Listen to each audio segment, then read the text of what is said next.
Cricket खेळता खेळता 10वीतील विद्यार्थ्याचा मृत्यू झाल्याची धक्कादायक घटना उत्तर प्रदेशातून समोर आली। प्रिन्स सैनी असं मुलाचं नाव असून उत्तर प्रदेशच्या अमरोहा येथे ही घटना घडली। या दुर्दैवी घटनेने मृत मुलाच्या कुटुंबावर दुःखाचा डोंगर कोसळला आहे।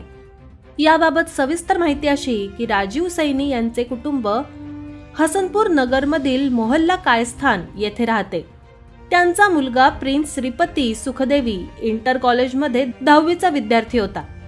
शनिवारी दुपारी तो मित्रांसोबत शहरातील सोहरका रोडवर असलेल्या मैदानात क्रिकेट खेळण्यासाठी गेला होता। दुपारी खेळताना प्रिन्सला तहान लागली। मैदानावरच तो बॉटलमधील थंड पाणी प्यायला आणि ज्यानंतर त्याची प्रकृती खालवली तो चक्कर येऊन जमिनीवर पडला। प्रिन्सला बेशुद्ध अवस्थेत पाहून मित्र घाबरले। माहिती मिळताच कुटुंबीय तेथे पोहोचले। त्यानंतर प्रिन्सला ई-रिक्षाच्या मदतीने खासगी डॉक्टरांकडे नेण्यात आलं।